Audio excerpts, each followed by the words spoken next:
نبدأ هذه الندوة.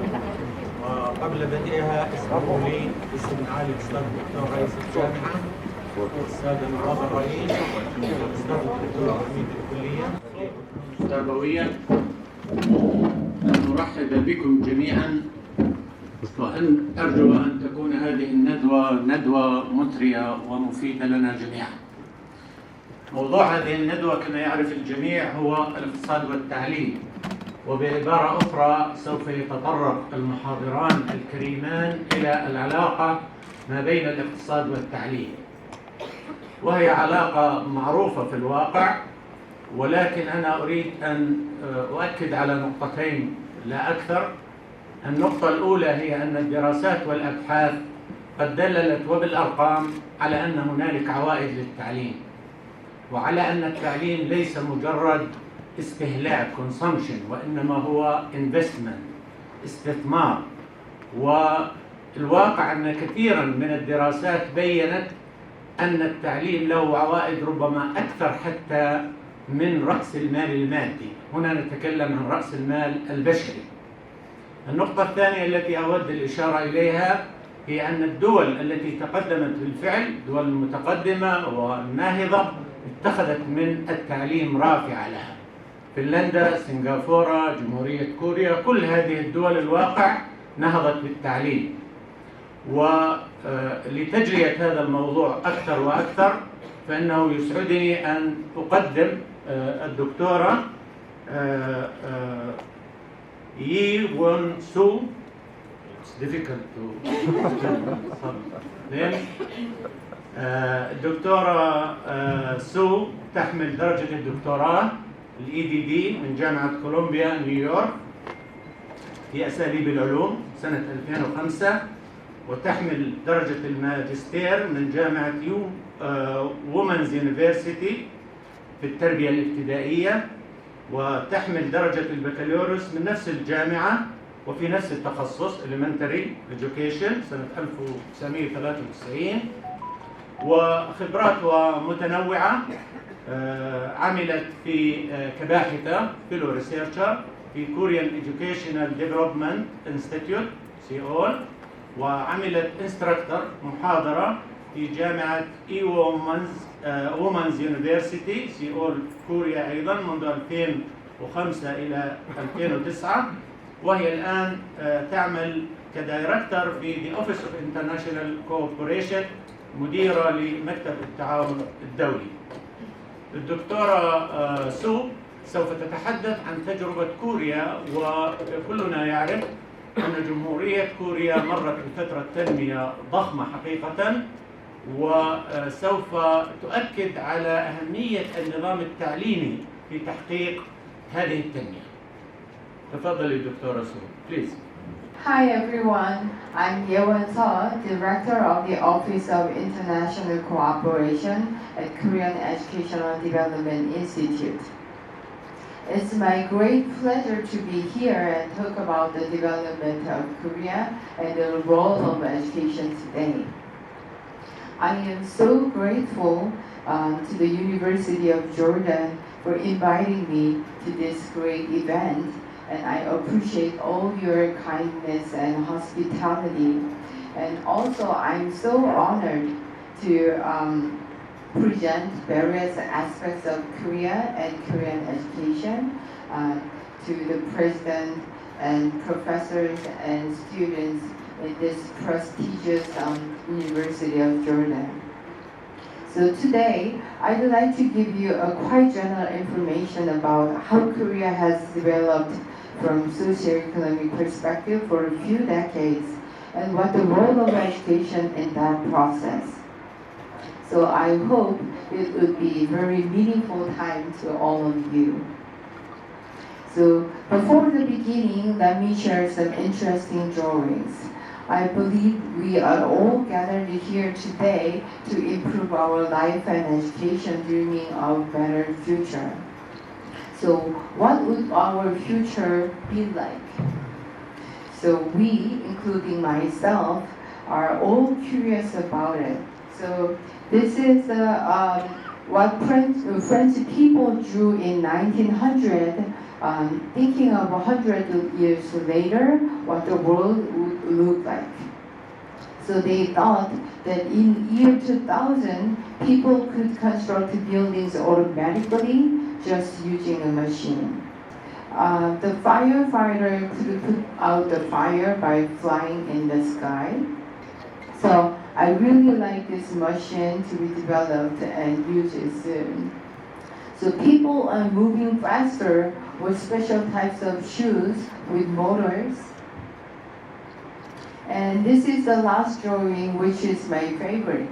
So it's the same. Now in the old times, the students don't like to study.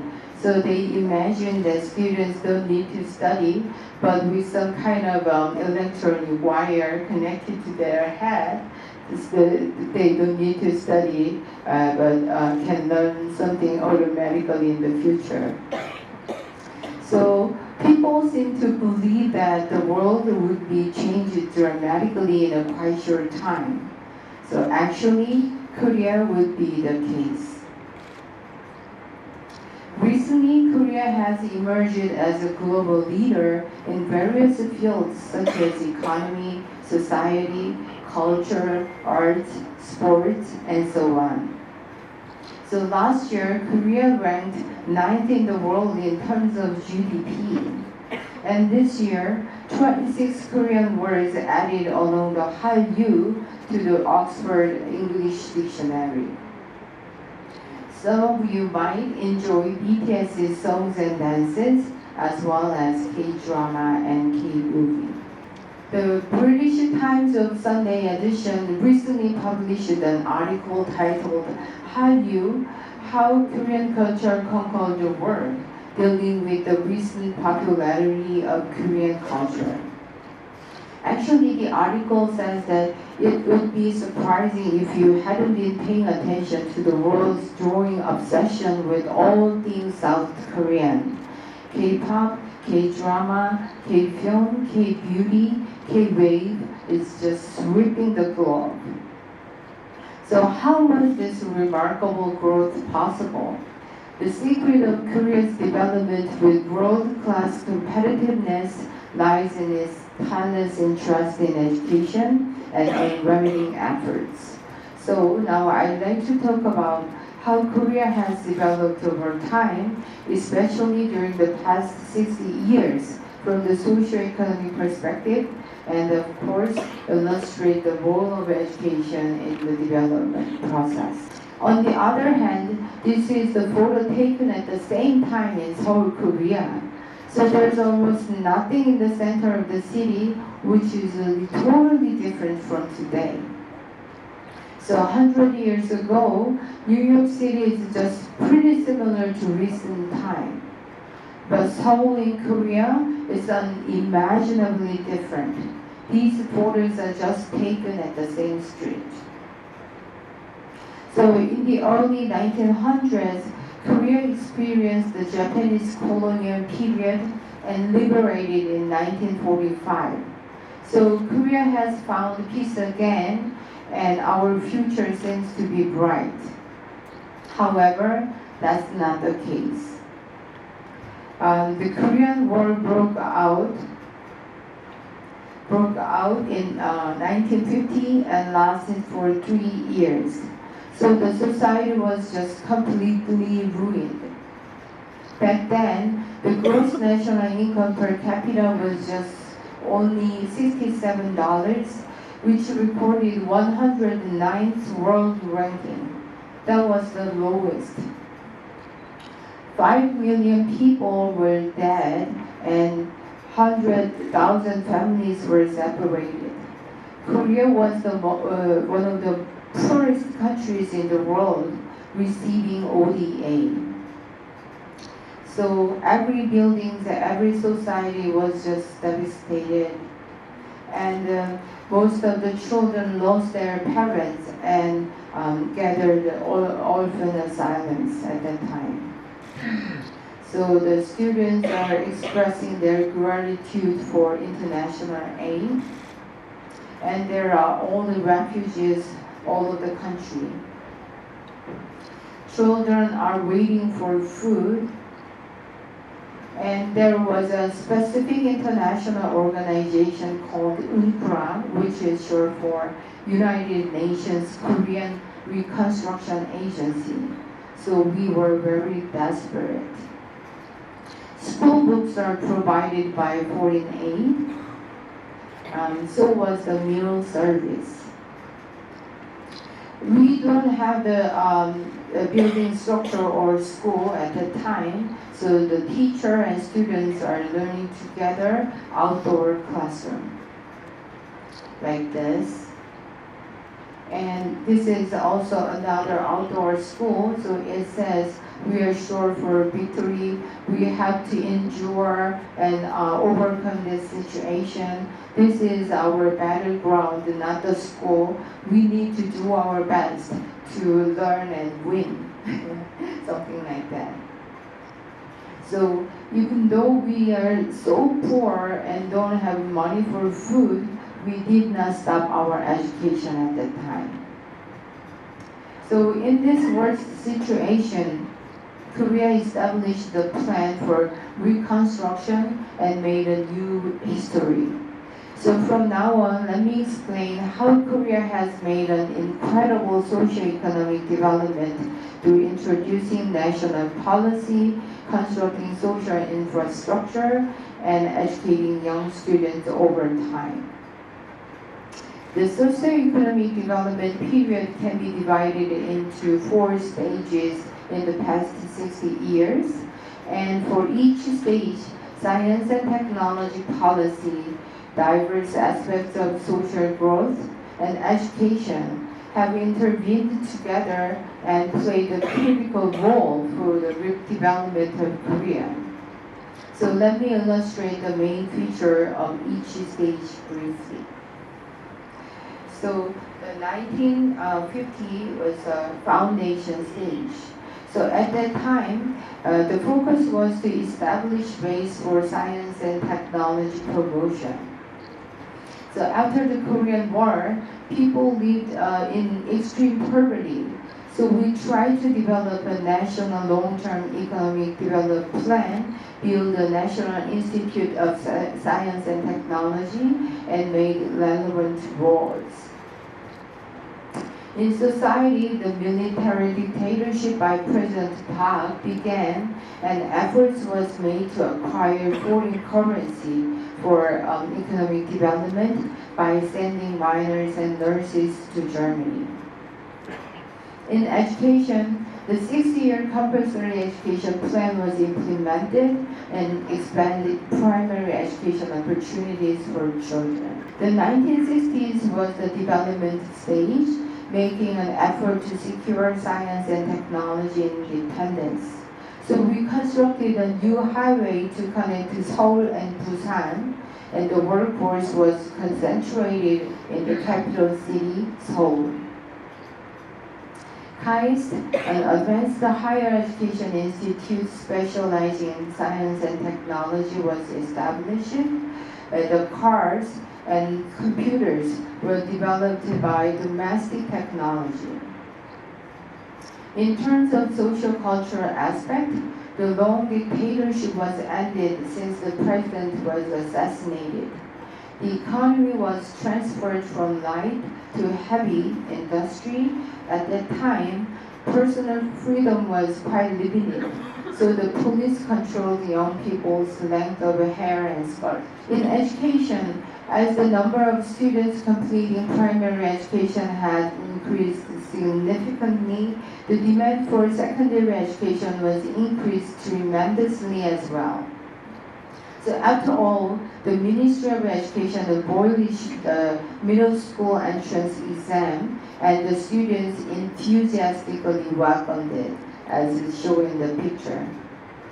So we also try to expand vocational and science and technology education opportunities for students to nurture human resources necessary for industrialization. In 1980s and 1990s belonged to the rapid growth stage.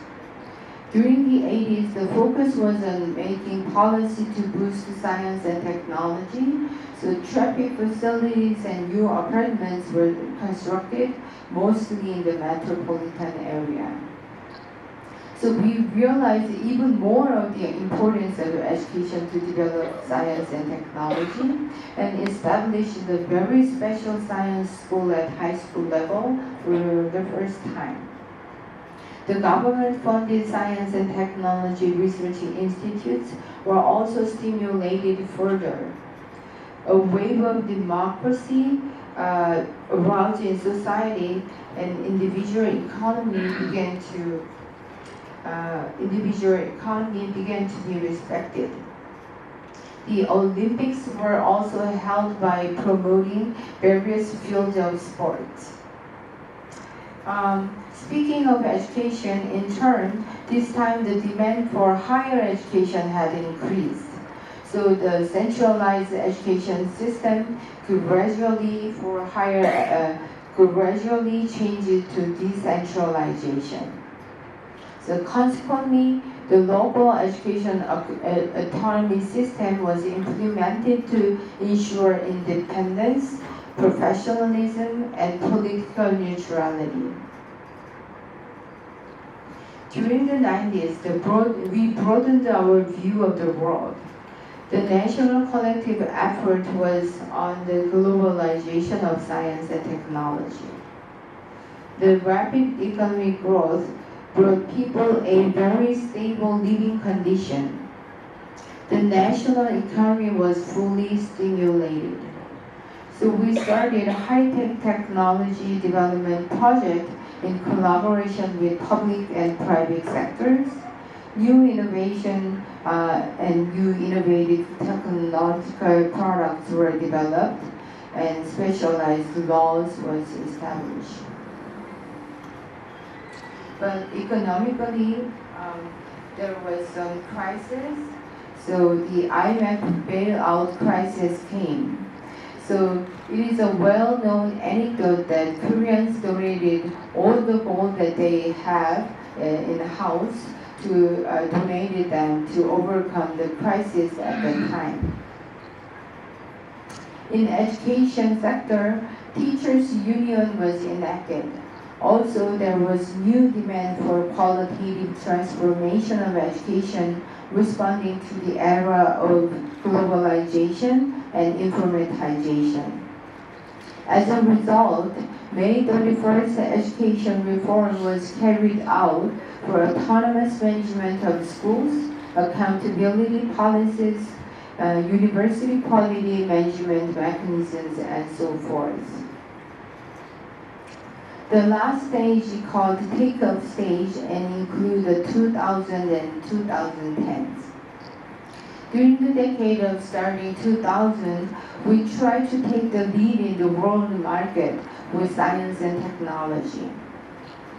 Knowledge-based economy was arrived, and people were more interested in the improvement of quality of life and welfare. Advanced scientific technology was applied to every part of human life. A new robot called Humanoid has been developed, and the first Korean astronaut traveled in space. In politics, we actively pursued sunshine policy to improve relations with North Korea. A new generation of digital devices has emerged, and diverse cultural development has expedited. In education, private tutoring was greatly increased since it was legally permitted. So high school were diversified in order to ensure students' diverse interests and choices, such as science high school, gifted school, foreign language high school, and so on. During the 2010s, Korea tried to move towards a creative economy with science and technology by expanding a budget for R&D. The National Committee of Science and Technology started to hold meetings on regular basis. We developed a nuclear reactor and domestic space launch vehicle. Socially, democracy became more mature, and the President Park was impeached by the citizens. In the field of culture, arts, and sports, Korea excelled, and K-pop such as Gangnam Style became globally famous. So, in education, we focused on improving the quality of higher education. Under the slogan of Bring Korea 21, we try to reform university education and to cultivate new researchers with global competitiveness, especially in the field of high-tech science. Decentralization in education with local autonomy has been strengthened. Innovation schools have been created across the country to reinforce students' autonomous and creative learning capacity. So far, I gave an overview of the socio-economic development of Korea and the role of education in that process. But let me talk a little bit more about the special education system that contributes to the science and technology development in Korea. In terms of science and technology education, we have introduced a very special policy and made an effort to cultivate outstanding students with great potential in the field of science and technology under the Gifted Education Framework. The Gifted Education Promotion Act was established in 2000. Based on the Act, elementary and middle school students participated in the special gifted education program at gifted education classes and centers. For high school students, there were full-time gifted schools. The percentage of the students participating in gifted classes and centers is very low, with only about 1.53% out of the total student population. The percentage of those in gifted school is unimaginably lower and small, with only about 0.046%. The students in the schools are literally gifted and talented in the field of math, science, technology, and engineering. They are just truly world-class excellent students. So we expect that sometime in the future, someone from the group would win the Nobel Prize. So considering the number of the total student population, primary schools is about 2.6 million, and middle school students is about 1.3 million, and high school students is 1.3 million in Korea. So those numbers are just tiny, small numbers. They are just kind of genius students. So there are 8 prestigious gifted schools located all over the country. Each school accepts only 100 students per year. So when you think about, as I told you, 1 million students in each school level, it is just very much excellent students. So they always show the best performance outcomes and performances in competitions such as the World Olympiad. The curriculum is optimized for developing the potential ability in math and science. We try to balance and harmonize cognitive, affective, and creative inquiry abilities. The students have the most advanced learning experiences with excellent teachers and the best science labs and facilities. The students who graduated from the gifted schools choose majors in the field of science and technology, of course, So natural science such as physics, chemistry, biology, and applied science such as materials engineering, industrial engineering, and so forth, and some integrated science and medical science. Based on the education system, the total number of science and technology researchers have increased 137 times compared to 50 years ago. The number of full-time researchers per 1,000 economically active population is even bigger than Japan and the United States. Currently, Korea exhibits a very high level of academic achievement, well above the OECD average. The PISA results prove it well. The PISA means short for Program for International Student Assessment. The total expenditure on educational institutions per full-time equivalent student is also similar to or higher than OECD average. The education attainment in tertiary level is the highest in the world. Korea's high achievement in education has been possible because of these three aspects. So first, by implementing the standardized national curriculum, each and every student across the country has been able to have the same high-quality education. Second, the quality of teachers were maintained at the highest level, and they were evenly distributed throughout the country. Third, a large amount of education budget was secured and evenly allocated to each region. So consequently, the Korean education has been so successful in the national development in every aspect. However, there is always positive and negative things in everything.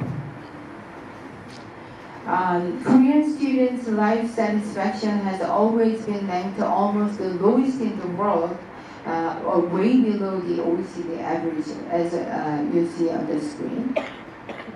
Students are under extreme stress in exams, especially a high-stake college entrance exam called Sunul.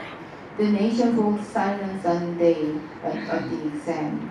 Planes cease departures and arrivals because of the English listening test. Offices close down and delay working time. So it is the most central and significant topic in Korean education. However, these type of education are not just unique to the present Korea. More than 1,000 years ago, there was also a high-stakes exam called 과거. As you see on the screen for the exam, the competition rate is 1900 to 1. Average preparation time is 30 years, and average length of answer sheet is 10 meters. Can you believe it? So, due to the excessive public interest and pressure for the college entrance exam, even though we try hard to implement various innovative education policies at the primary and secondary level, they often don't work or distort it, bring it with many unwanted side effects.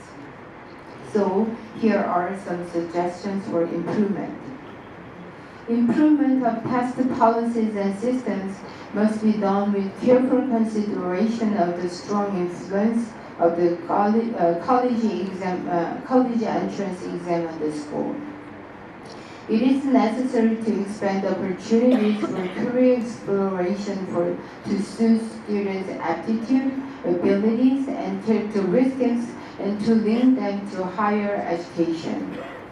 Policy to mitigate excessive anxiety of parents is needed to reduce private education and reinforce public education. Recently, Korea intends to innovate education towards more sustainable and inclusive society in response to challenges ahead of us.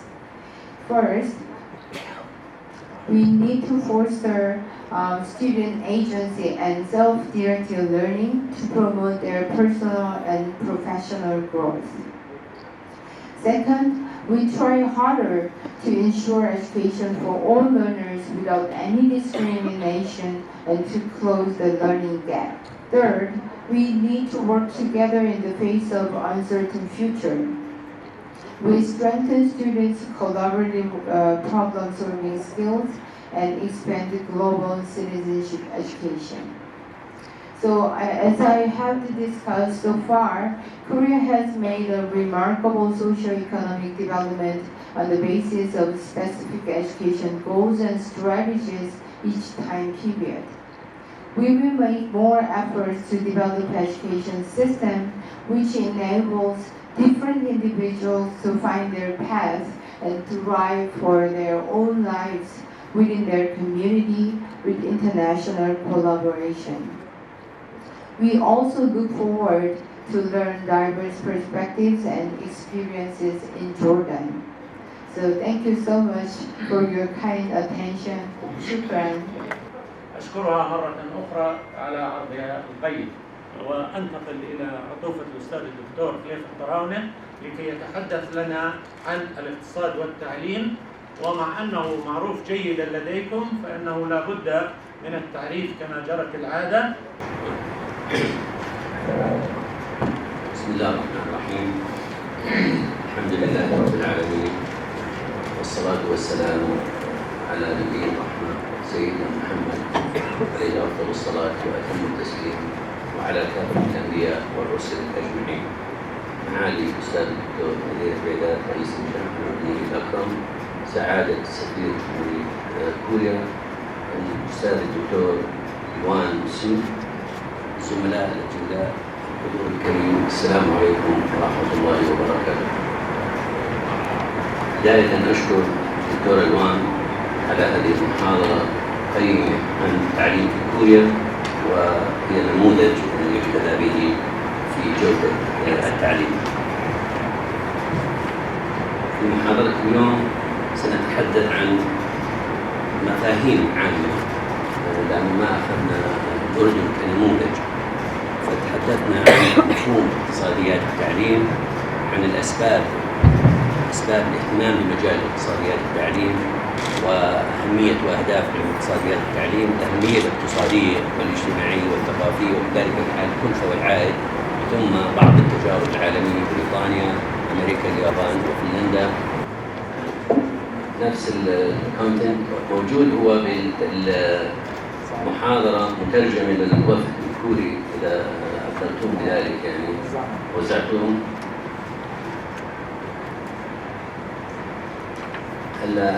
علم اقتصاديات التعليم واقتصاديات التربية واقتصاديات المعرفة لم يكن علما جديدا، فهو موجود وواحد فروع علم الاقتصاد، وتحدث عنه علماء الاقتصاد.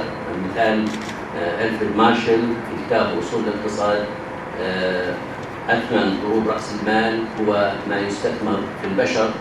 وهذا حديثنا عن أن فئة متعلمة من الناس لا يمكن أن تعيش فقيرة، ذلك لأن الإنسان بالعلم والمعرفة والوعي والطموح والقدرة على العمل والإنتاج والقدرة على الخلق والإبداع والابتكار يستطيع أن يسخر كل قوى الطبيعة ومصادرها بما في ذلك ما في باطن الأرض وما فوقها لصالحه والارتفاع بمستوى معيشته وتوفير حياة كريمة له. ويشير إلى أن أثمن ضروب رأس المال هو ما يستثمر في البشر، بمعنى أو ما يسمى الآن بالاستثمار بالفكري. ومن هنا يمكن القول أنه جاء الربط ما بين اقتصاديات التربية واقتصاديات التعليم واقتصاد المعرفة منذ ذاك التاريخ، يعني من أكثر من 30 سنة. آدم سميث يعني قبل 250 عام كذلك الحال تحدث عن مهارات العمال هي القوة المهيمنة على عملية النمو الاقتصادي، وأن العامل المتعلم يشبه الآلة الثمينة. فاعتبر سميث أن تخصيص نفقات معينة للتعليم سيؤدي حتما إلى تكوين نوع خاص من رأس المال الذي اسماه رأس المال الدائم المتمثل بالمعرفة والتعليم. وهنا كذلك الحال تحدث عن اقتصاد المعرفة واقتصاديات التعليم، سواء كان ذلك للأفراد أو للدولة، وستكون هذه الثروة ملكا خاصا للأفراد وثروة عامة للمجتمع، إذ أن الأموال العامة الموجهة للتعليم ستسهم في تكوين رأس المال المتكون من المعرفة والمهارة أو ما يسمى باقتصاد المعرفة. هناك مجموعة من مفاهيم اقتصاديات التعليم، منها أنه فرع من فروع علم الاقتصاد يبحث في الجوانب الاقتصادية للعملية التربوية بما تتضمن من تعليم ومن تدريب في جميع المراحل، ومنها تعليم الكبار وكذلك الحال تدريبهم، وكذلك تدريب العاملين أثناء الخدمة. يهتم اقتصاد التعليم بشكل عام بتكاليف التعليم ومردوده وبالعلاقة بين النفقة والمنفعة، سواء على مستوى الفرد أو على مستوى الاقتصاد الوطني والعالمي.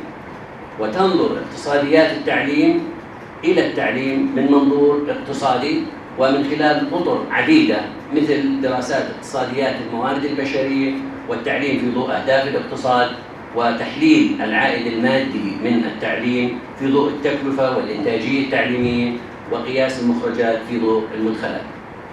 وكذلك يبحث هذا العلم في أمثل الطرق في استخدام الموارد التعليمية مالياً وبشرياً وتكنولوجياً وزمنياً لإعداد الأفراد بالتعليم والتدريب عقلاً وعلماً ومهارة وذوقاً ووجداناً وصحة من أجل أحسن توزيع ممكن.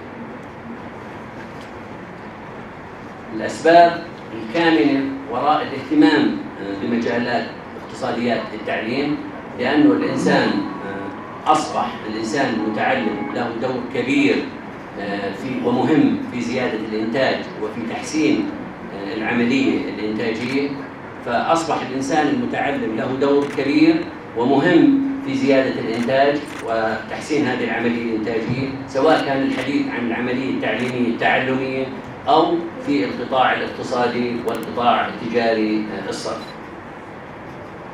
أيضاً من الأسباب محاولة الكشف عن أسباب النمو الاقتصادي والاجتماعي وتفسير أسباب هذا النمو، حيث عجزت النظريات الاقتصادية التقليدية اللي كانت تعتمد على الأرض ورأس المال وحجم العمالة عن إيجاد أسباب أو تربط الأسباب بالنمو الاقتصادي بصورة تفصيلية. اعتبار التعليم عملية استثمارية اقتصادية في الموارد البشرية، ومجال هام من مجالات الدراسات الاقتصادية.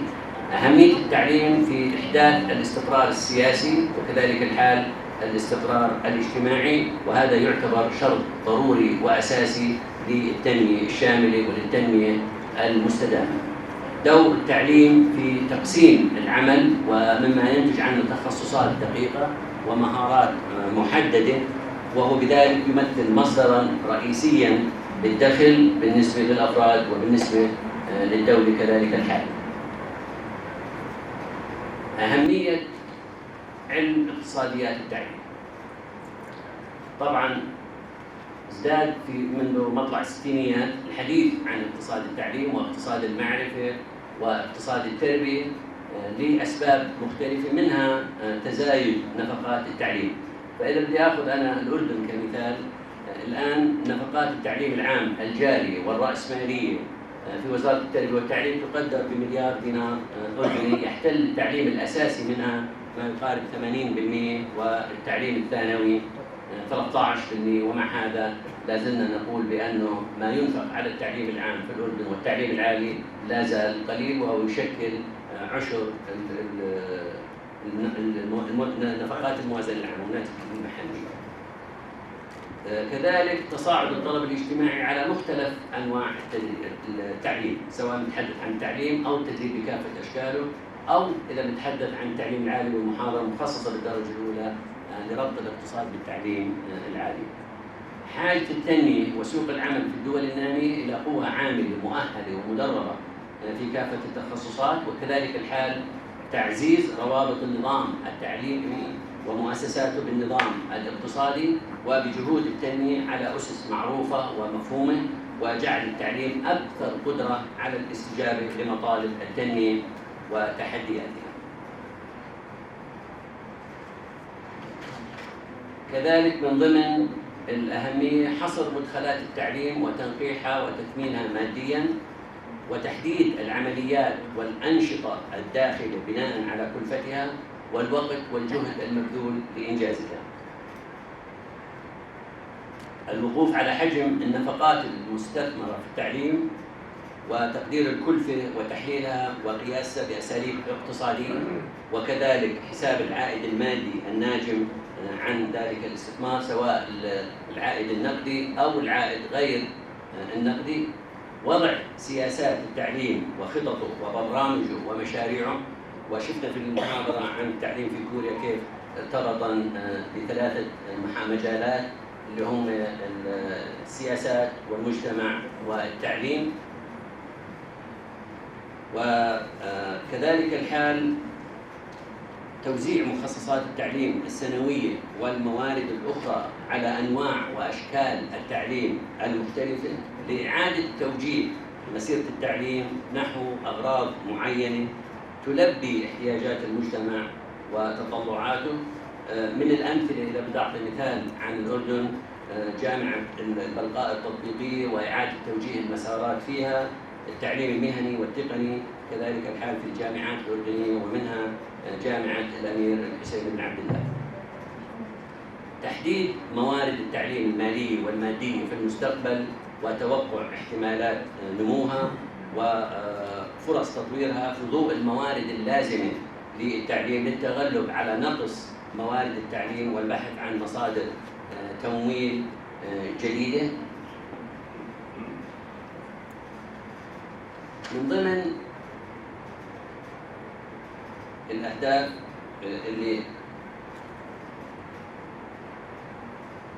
التي يسعى علم اقتصاديات التعليم لتحقيقها رفع مستوى الكفاية الاقتصادية للتعليم، وذلك من خلال التوظيف الأمثل للإمكانيات وزيادة الموارد المخصصة للتعليم لضمان الجودة، من خلال إيجاد مستثمرين فاعلين يدخلون كشركاء مع ما تتبناه الدولة من مشاريع في المجال التعليمي، من خلال التخطيط الجيد لكل البرامج التعليمية والسياسات التربوية والتي تسعى لتحقيق اقتصاد استثماري جيد، من خلال تشجيع المجتمع المحلي على المشاركة الفعالة في كافة المشاريع التربوية التي تتبناها الدولة في الاستثمار في مجالات التعليم، ومن خلال نشر ثقافة الاقتصاد التعليمي مفهوما وعملا في كافة أجهزة الدولة، والتوعية بأهمية البعد الاقتصادي في اتخاذ القرار التربوي. ومن الأمثلة على ذلك دراسة كلفة اتخاذ أي قرار، سواء أنه قرار إداري أو قرار اجتماعي أو قرار سياسي. من الأمثلة في الأردن قامت وزارة التعليم العالي قبل 4 سنوات تقريبا بالإعلان للقطاع الخاص عن الحاجة إلى إنشاء 5 كليات جامعية تقنية، وكذلك الحال قامت الوزارة قبل 3 أعوام تقريبا بالإعلان للقطاع الخاص عن الحاجة إلى 3 جامعات طبية. أهمية الاستثمار في مجال التعليم.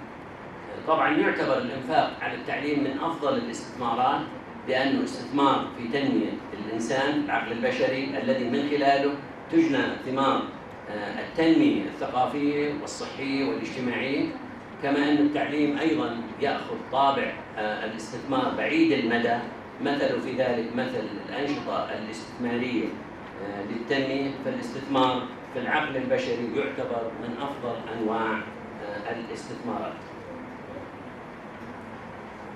الأهمية الاقتصادية للاستثمار في التعليم، طبعا تحدث الدكتور أحمد في بداية التعريف عن المحاضرة بأنه أجمعت العديد من البحوث والدراسات في مجال اقتصاديات التعليم إلى أهمية التعليم كرأس مال بشري، وأنه يفوق أضعاف رأس المال المادي التقليدي لما له من دور بارز في النمو الاقتصادي.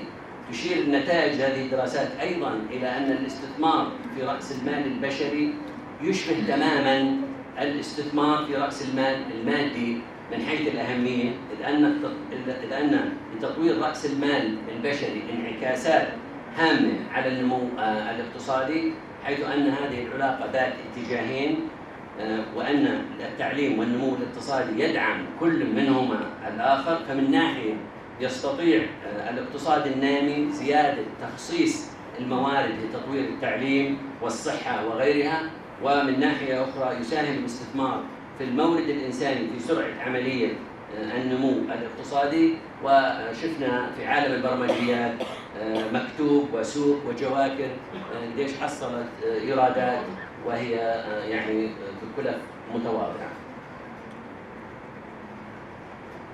الأهمية الاجتماعية والثقافية للاستثمار يتجاوز الاستثمار في التعليم الأثر الاقتصادي والمردود المادي إلى علاقته بتنمية الشخصية الإنسانية. من الأمثلة على ذلك انخفاض معدلات الإجرام في المجتمع. التعليم يرفع كلفة الجريمة على المجرم من خلال التوظيف ومن خلال الرواتب أو رفع زيادة الرواتب ومن خلال التثقيف بالمعنى العام والتعليم. نشر وإشاعة القيم الاجتماعية الإيجابية بين أفراد الفئات المتعلمة، تحقيق الأهداف المجتمعية والفردية من خلال تحسين صحة الأطفال، خفض معدلات الوفيات، وأيضاً تحديد نسبة الإنجاب. تشجيع الديمقراطية والمواطنة من خلال التربية المدنية civic education، وهي يعني في دراسات كثيرة تؤيد بأنه كلما كان المجتمع متعلم وكلما كان المجتمع متمدن كلما كانت الإنتاجية أعلى، وينعكس كذلك الحال على الاقتصاد وكافة أمور التنمية. هناك حكمة صينية قالها كوان تسو الحكيم الصيني قبل 25 قرن، أن الحبوب التي يزرعها الإنسان مرة يحصدها مرة، والشجرة التي يغرسها الإنسان ربما يقطفها 10 مرات، أما إذا علمنا الشعب فنحصده 100 مرة. تشير هذه الحكمة طبعاً إلى مفهوم يعادل ما تعارف الاقتصاديون على تسميته بالاستثمار في رأس المال البشري، علماً بأن رأس المال يقسم إلى 3 أنواع: رأس مال بشري، ورأس مال هيكلي مختص بالتجهيزات وكل البنى التحتية، ورأس مال العلاقات العامة، وهذه لا تأتي إلا من خلال التعليم. كلفة التعليم طبعاً تعتبر كلفة أو تعبر كلفة التعليم عن مقدار الإنفاق النقدي وغير النقدي الذي يتم في سبيل تعليم الفرد. يشمل طبعاً هذا أجور العاملين كالمعلمين والإداريين والمصروفات الجارية من كهرباء، ماء، نثريات وغيرها الكثير. وتسهم دراسة الكلفة بتحديد المتطلبات المالية للأنشطة والمشروعات التعليمية المختلفة وإمكانية تنفيذها في ضوء ذلك، وتوزيع التكلفة بين الأطراف التي يجب أن تتحملها، إيجاد نوع من التوازن بين مخصصات التعليم وغيرها من النفقات المخصصة لقطاعات الاقتصاد الأخرى من الناتج المحلي الإجمالي. كما تسهم دراسة كلفة التعليم بمعرفة البدائل المختلفة التي ترفع كفاءة قطاع التعليم، وحصر الأعباء المالية الجديدة في حدود التكاليف المعقولة، بدءاً من تحديد وتصنيف وقياس كلفة المدخلات للوقوف على الإمكانيات المالية المتاحة، وتحديد أوجه الاستخدامات المختلفة لها وفقاً لأولويات المجتمع، بهدف تحقيق التوازن بين تكلفة العملية التعليمية وإنتاجيتها. الآن إذا بدي أخذ أنا مرة ثانية الأردن كمثال في التعليم العالي، 175 مليون دينار تقريباً رواتب أعضاء الهيئتين التدريسية والإدارية. فلو افترضنا كذلك الحال نفس الرقم للمصروفات الجارية والكهرباء وغيره يصبح الإجمالي الإنفاق 350 مليون دينار، في حين لو افترضنا الإيرادات المالية المتأتية من هذا القطاع سواء الجامعات الرسمية أو الجامعات الخاصة من الطلبة المحليين وكذلك الحال الوافدين ما يقارب 1.25 مليار دينار. إذا حتى على النظر المادي العائد المادي هناك يعني وفر كبير، إضافة إلى العائد الاجتماعي والصحي وغير ذلك من العائدات. إذا العائد من التعليم يعتبر العائد من التعليم عن أو يعبر العائد من التعليم عن المكاسب الاقتصادية والاجتماعية التي تتأتى للفرد من مواصلة تعليمه كمقدار الزيادة في الدخل المقترنة بالتعليم، وتبرز كذلك الحال أهمية دراسة عائدات التعليم في معرفة مدى ملائمة أنظمة التعليم لسد احتياجات التنمية وسوق العمل من القوى العاملة المؤهلة والمدربة، ولا سيما في التخصصات التي يزيد الطلب عليها مما يحد من بطالة المتعلمين.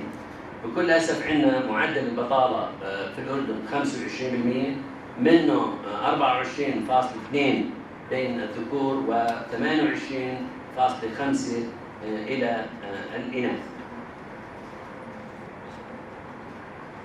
طبعا العائد تحدثنا عنه، العائد المادي، وتحدثنا عن العائد الاقتصادي والاجتماعي والصحي. هناك وجهات نظر متباينة حول قياس العائد، سواء العائد المادي أو العائد غير النقدي.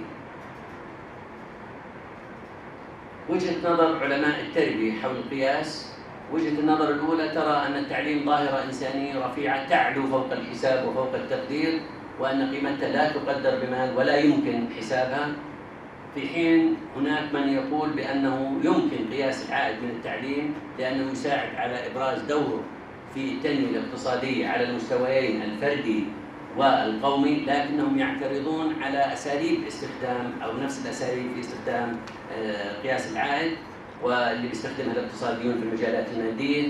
ووجهة نظر تؤيد مبدأ قياس العائد تماماً كما أو تؤيد مطلق، وتقول أنه يجب استخدام القياس كما هو في الاقتصاد وتستخدم في قياس الظواهر المادية الجامدة.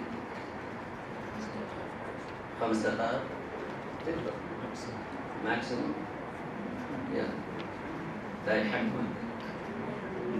مصادر التمويل عندنا 3 اتجاهات في مصادر التمويل. طبعا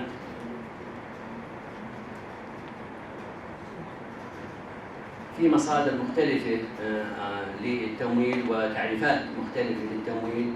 احنا بنبحث عن ايجاد مصادر مالية قادرة على تغطية احتياجات المؤسسات التعليمية كاملة حتى تتحقق او حتى تتمكن من تحقيق اهدافها ورسالتها. عندنا وجهات نظر مختلفة كما تحدثنا، وعندنا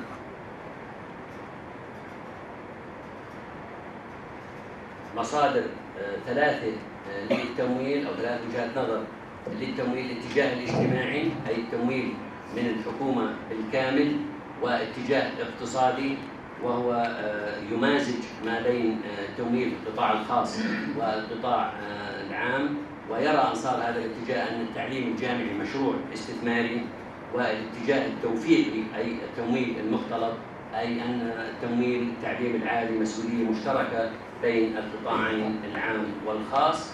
وهناك نماذج إذا سمح لنا دكتور أحمد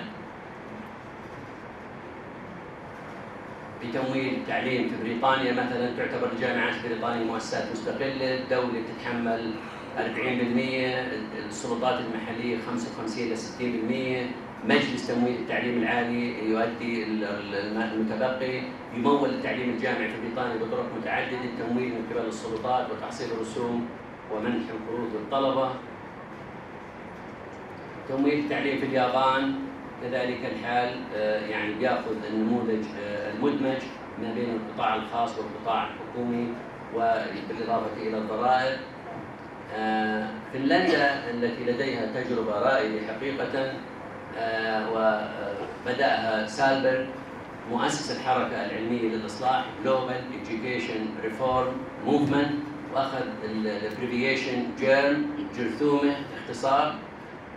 تحصل معظم المؤسسات التي تقدم التعليم للمرحلة الأساسية والمرحلة الثانوية من الثانوي على تمويلها من السلطات المحلية.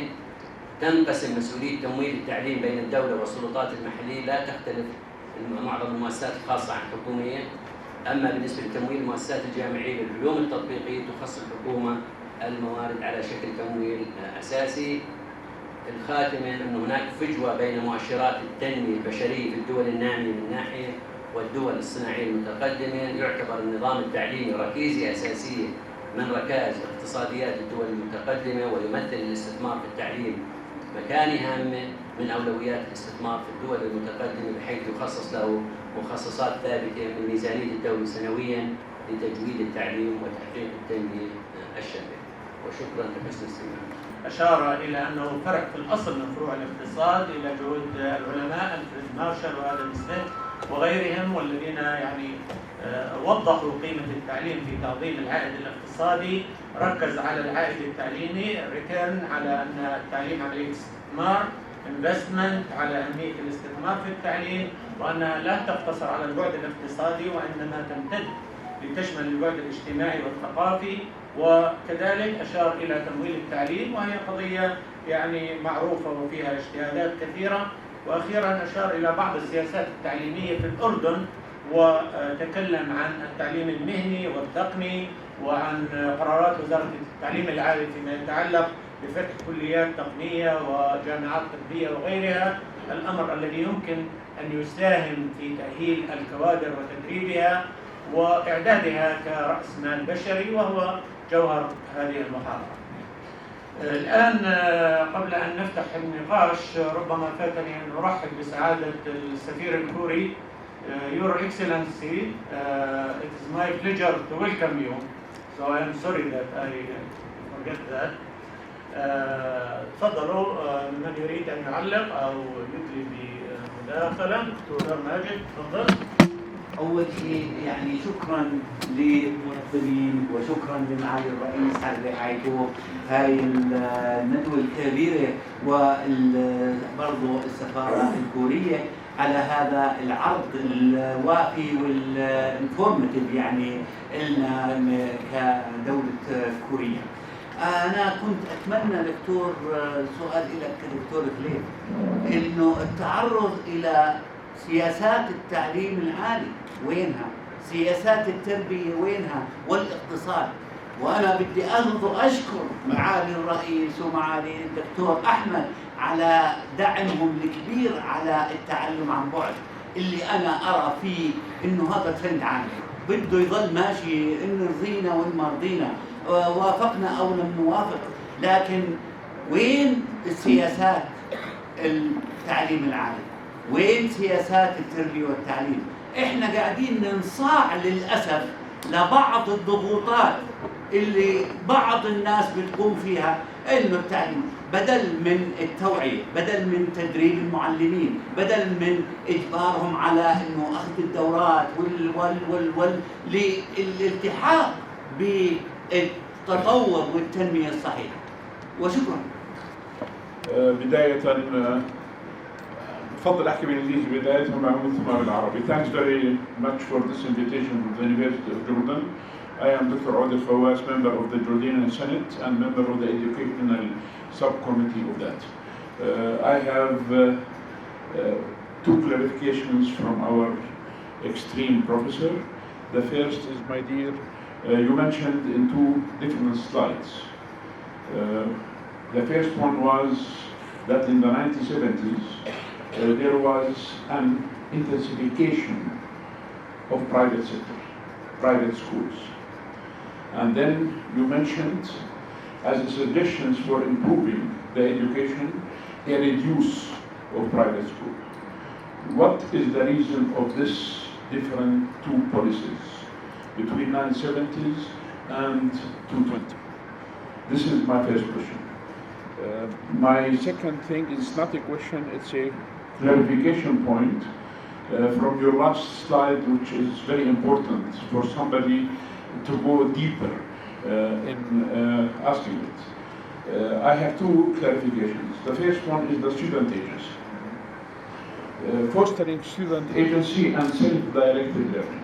What do you mean by self-directed learning? In our contexts in the Arab world, if you will just leave this self-directed learning, you will never know where you are going to reach.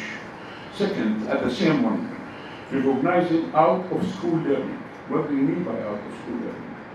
It is an unorganized out-of-school learning. And are we ready let us see, in undeveloped countries to reach this very important new terminology? And the last one, which is very interesting for me, it's increasing autonomy of teachers and schools. What do you mean by the autonomy of teachers and schools? My last point is, I would like more clarification about a very important issue which you mentioned, a global citizenship education. Where you are going to take us in this global citizenship education. Now I will come back to Dr. فليح كان تسمح لي سيدي. فقط هي عبارة عن توضيح. هل هناك محاولات لتغيير مصطلحاتنا؟ ماذا تعني بتعليم الكبار؟ هل هو محل أمية؟ أصبحنا نخجل بأن نقول أننا نعاني من أمية مع أننا نحن وصلنا إلى نسبة عالية جدا في الأردن على سبيل المثال، ولكن في بعض الدول الأخرى كنا أكثر. وبدي أشكرك على قضية جدا حساسة وأنا دائما أدافع عنها، وهي اعتبارك التعليم استثمار في الإنسان.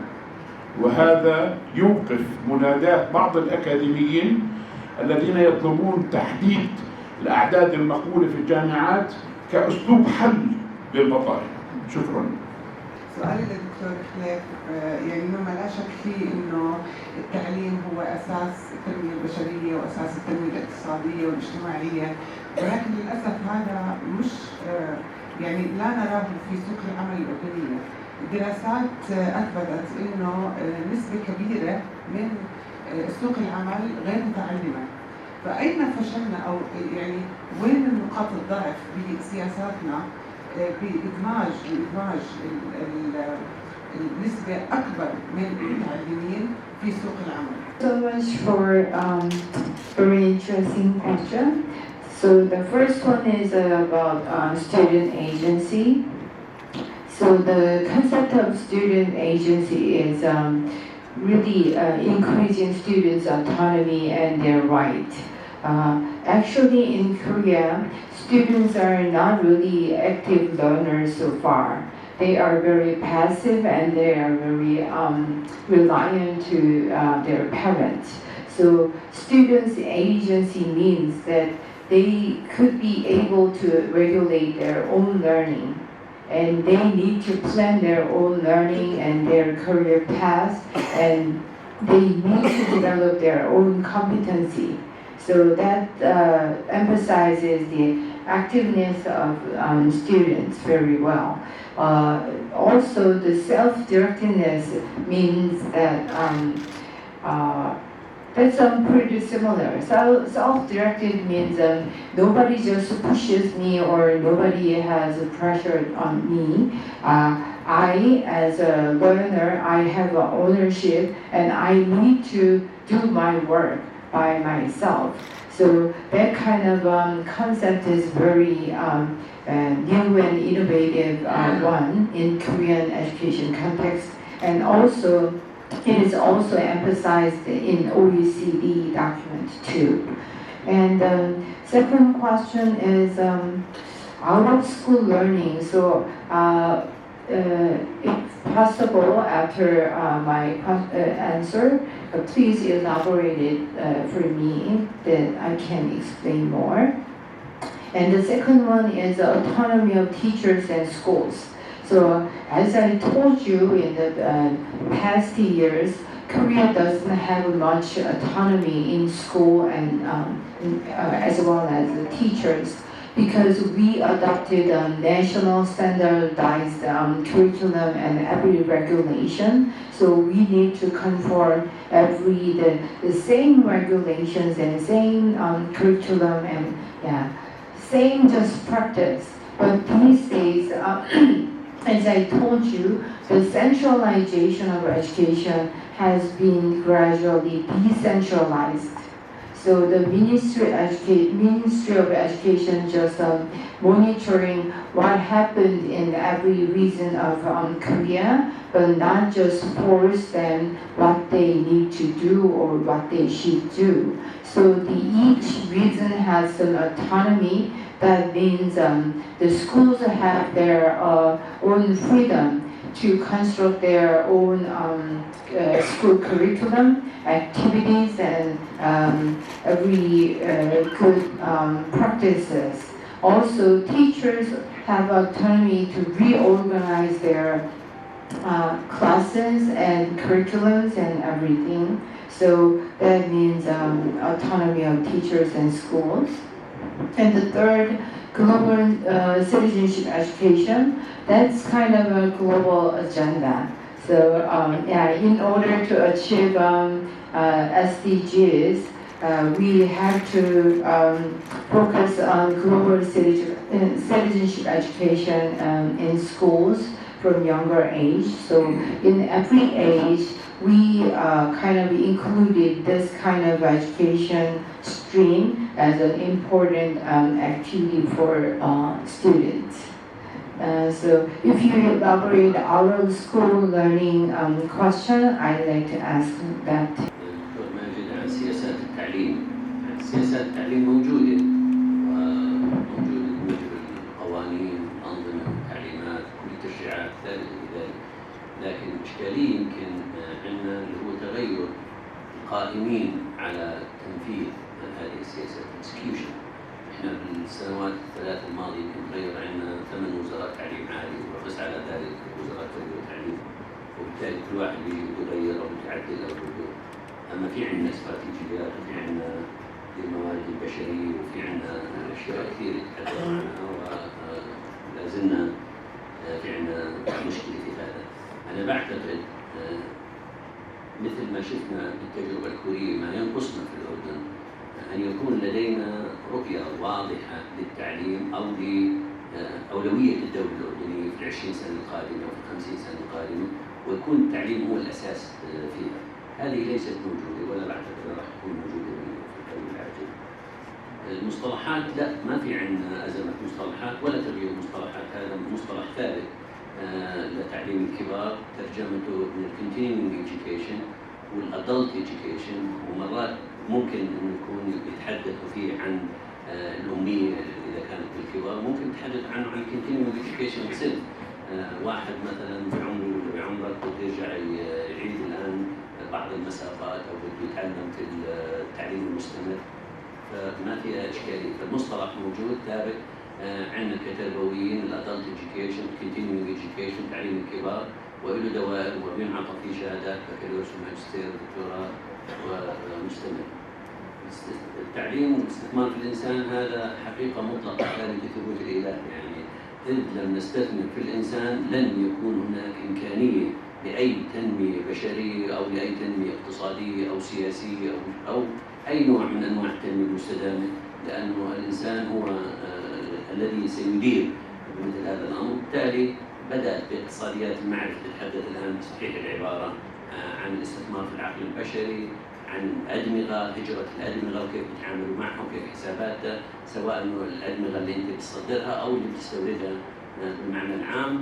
وفي امثله ونماذج كثيره عن انه الاستثمار في العقل البشري اثبت جدوى الاقتصاديه اكثر من البترول واكثر من الصناعات، والان البرمجيات خير مثال على هذا. الربط بين اسواق العمل بالمعنى والاميه او التعليم الان عاطلين عن العمل بالنسب. خلينا نتحدث عن الاردن، اكثرهم والغالبيه العظمى منهم متعلمين وبالتحديد من حمله البكالوريوس فما فوق، وبالتالي الاشكاليه اذا الموائمه ما بين المخرجات واسواق العمل. السوق الاردني سوق ضيق.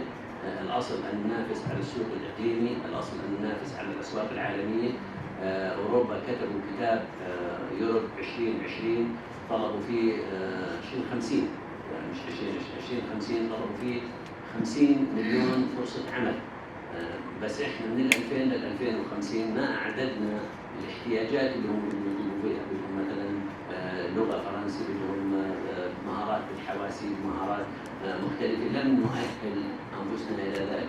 الخليج طلب أيضا بالتن 20 من ال10 سنوات الماضية مليون فرصة عمل كانت بمهارات وبأساليب مختلفة، بمعنى لم نؤهل أنفسنا في التعليم الأردني. احنا تعليمنا لا زال بالرغم من الحداثة اللي احنا بننظرها لا زال تعليم تقليدي، لا زالت التخصصات المطروحة في الجامعات الأردنية على مختلف أنواعها، كان الجامعات الرسمية والجامعات الخاصة تخصصات تقليدية بأسماء حديثة.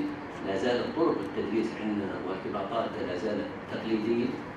بالتالي لما نتحدث عن الانتقال إلى التعليم الإلكتروني أو التعليم عن بعد، حقيقة يعني شكلا يمكن نعم، لكن مضمونا أنا بعتقد لم ننجح لا في الجامعات ولا في المدارس بالحد المطلوب أو الحد المنطقي لأنه نسوي تعليم إلكتروني حقيقي. لأنه كان اللي بيصير إنه استخدام بعض أدوات التكنولوجيا سواء على الواتساب أو على الفيسبوك أو استخدام المنصات المتاحة، لكن في واقع الحال إنه ما تأهل عندنا كوادر بشرية قادرة على التعليم الإلكتروني أو على تطوير الإي كونتنت حتى إنه نقول إن التعليم الإلكتروني. إضافة إن التعليم الإلكتروني يفترض أن لا يكون هدف بحد ذاته، يعني يفترض أن يكون أداة أو وسيلة من الأدوات المتاحة، وهو متاح الآن بحدوده، سواء نتحدث عن منصات تتذكر وزارة التربية والتعليم للتعليم عن بعد أثناء الجائحة، أو اللي الآن بتكون في الجامعات الأردنية الرسمية والخاصة على تطوير بعض المساقات على المحتوى الإلكتروني والتعليم عن بعد. لكن يعني رأس مال الهيكلي عندنا لا زال في إشكالية، ما عندنا تجهيزات بنيوية كاملة لا في المختبرات ولا في الإنترنت ولا في القاعات ولا في كل المستلزمات اللي بتخلينا ننتقل إلى فول كباسيتي على التعليم الإلكتروني. شكرا دكتور. ناخذ الدفعة الثانية من الأسئلة. دكتور عدنان تفضل. دكتور عدنان ندوة أستاذ من ناحية الفيسبوك. يعطيكم العافية على تنظيم هذه الندوات، حقيقة تتلاقى فيها الأفكار ممكن أن نتواصل في قضايا عديدة. أستاذ الدكتور خليفة البرامج، في سياق حديثك قلت إنه مصروفات 175 مليون على التعليم العالي والإنكم للتعليم العالي حوالي مليار.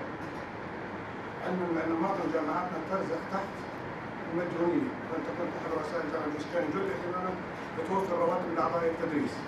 كيف توفر في هذه المعادلة وأين الخلل؟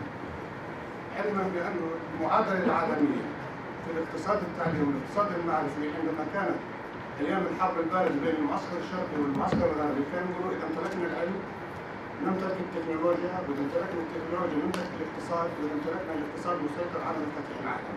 شكرا. السلام عليكم ورحمة الله وبركاته. دكتور قاسم بحاسي مركز الاختبارات. السؤال الأول موجه للأستاذ سوق. أين مكانة المعلم ودوره في التجربة الكورية، وأيضا ما هو حجم الإنفاق على التعليم يعني من الناتج المحلي الكوري؟ وشكرا. شكرا للدكتورة من كوريا على هذه المحاضرة، وكنت أتمنى أن يكون يعني عدد من متخذي القرار على المستوى العالي في التربية معنا، حتى بدل ما نبدأ من الصفر في معالجة مشكلاتنا التربوية نستفيد من التجربة الكورية. دكتور خليف، يعني أنا دخلت الأول ابتدائي عام 1960 وأتذكر 74، وأتذكر أنني يعني كتبت بحثا لأحد الأساتذة في 80 صفحة، الآن نطلب منهم 5 صفحات وتعد مشكلة كبيرة جدا. الخلل دكتور ليس في اقتصادية التعليم وليس في الإنفاق على التعليم، هناك خلل آخر أكبر من ذلك ربما غير معلن أو غير واضح. يعني أنا أعتقد أنه مشكلتنا في كلمة الانتماء، وربما هذه أخطر من الإنفاق على التعليم. يعني أين المشكلة الحقيقية في التربية والتعليم في الأردن؟ ولماذا من عام 1960 إلى الآن وأنا أشعر أنها تنحدر بشكل غير معقول؟ شكرا مرة ثانية لكل من ساهم. الجامعات الرسمية والخاصة 162 مليون تقريبا roughly speaking، والرواتب الإداريين تقريبا 13 مليون، فبيطلع 175 مليون. فأنا افترضت كذلك الحال افتراض إنه الرننج كوست الأخرى المي والكهرباء والفواتير وغير ذلك تكافئ 175 مليون، فقلنا بيطلع تقريبا الإنفاق 30 مليون. هذا تقريبي، طبعا في أشياء أخرى بدك تدخل. الآن الإيرادات أنا حسبتها كمان بحسبة تقريبية، عندنا 350,000 طالب على مقاعد دراسة الجامعات الرسمية والخاصة، وعندنا 33,720 طالب من وافد. فافترضت انه الطالب الاردني كلفته هلا من السنه الاولى الى السنه الرابعه انا بتحدث، ومن الدراسات العليا وكذلك الحال الجامعات الخاصه افترضت انه بينفق رسوم 3,000 دينار بالسنه، فبيطلع عندنا 350 ضرب 3000 تقريبا مليار و50 مليون. وافترضت 33,720 طالب كذلك الحال 6,000 دينار سنوي، فبيطلع عندنا 202 مليون، فبيطلع تقريبا مليار وربع. هلا هذا على كل الجامعات الرسميه والخاصه. في تمايز ما بين يعني سؤالك لما كنت رئيس الجامعه او الان رئيس الجامعه الحالي اكبر همه انه يعني to get by، صحيح، بس لو سالت مثلا بالجامعه الهاشميه قد لا يكون السؤال صحيح، لو سألت بالتكنولوجيا قد لا يكون السؤال صحيح، لو سألت مثلا بال29 أو بال19 جامعة الخاصة قد لا يكون الجواب صحيح. هذا الرقم على كل الجامعات الخاصة وكليات الجامعية وكذلك الحال على الجامعات الرسمية. لهذا قلنا يعني roughly speaking إنه الإيراد تقريبا مليار وربع، والإنفاق اليد من اليد، كل واحد على يدبر رأسه كيف تظبط أمره. دكتور ربحي، يعني الحديث عن القراءة والكتابة والحساب هو حقيقة ما قبل التاريخ، بمعنى 3 R's reading, writing, arithmetic، وحتى في أسواق عكاظ كان فوق الهجاء. فإحنا عندنا فيها إشكالية. هذا اللي تحدث عنه سابر بفنلندا، إنه إحنا عندنا جراثيم التعليم. إحنا عندنا الاهتمام بالشكل مع إغفال المضمون. إحنا نغفل المضمون، يعني بدنا نعلم الأولاد القراءة والكتابة والحساب ونعطيهم دوس أعلى من مستواهم بالأول ابتدائي وبيحبطهم وبيطلعوا كذا، لأنه إحنا هدفنا ليس تعليم القراءة والكتابة والحساب، بل أن نتقدم في امتحانات بيزا ولا امتحانات الأخرى اللي إحنا بدنا ننافس فيها عالميا. القراءة والكتابة والحساب لها مضامين إذا رغبنا أن نتحدث عنها، لكن مو مجالنا هون نتحدث عن تطوير التعليم العام. أنا بعتقد لا يوجد لدينا رؤية واضحة، خطة واضحة في الأردن للتعليم العام والتعليم العالي ل20 سنة ولا 50 سنة. إلنا خطط مؤقتة، وبالتالي هشة بتلاقيها بتغير الوزير أو بتغير المجلس أو بتغير رئيس الجامعة ولا غيره، وبيبدأ من صفر. دائما عندنا يعني بدايات صعبة. أما أنا متفق إنه المشكلة في اقتصاديات التعليم وليست في اقتصاديات التعليم. اقتصاديات التعليم إذا فهمناها بدءا من الحصة الصفية تايم اند تاسك، احنا بنعرف قديش في عندك انتربشن، قديش في عندك إضاعة للوقت، بنعرف كذا وكذا وكذا، حسبوها اقتصاديا يفترض يكون عندك انت على الأقل 67% تايم اند تاسك. هل فعلا احنا عندنا في القاعات الصفية 67% تايم اند تاسك؟ أشك في ذلك، وإذا كان بيكون محدود. وإذا كنا بنتحدث عن الجامعات فأكيد مش موجود في المدارس. نتحدث مثلا عن الهدر، سواء انه الغياب، سواء انه الفاقد التعليم منها. لهذا كان في تمييز. انا لما تحدثت انا والدكتور احمد واحنا بنرتب للمحاضره، كان في حديث بين اقتصاديات التربيه، شو الفرق بين اقتصاديات التربيه، شو الفرق بينها وبين اقتصاديات التعليم وبين اقتصاديات المعرفه، وهل هذه مصطلحات لمسمى واحد؟ هي لا، صحيح انه اصل العلم واحد، علم الاقتصاد، لكن لما نتحدث عن اقتصاديات التربيه احنا نتحدث عن كافه المسارات. نتحدث عن التعليم، نتحدث عن الصحه، نتحدث عن الاجتماع، نتحدث عن السياسه، عن التربيه المدنيه وعن غيره.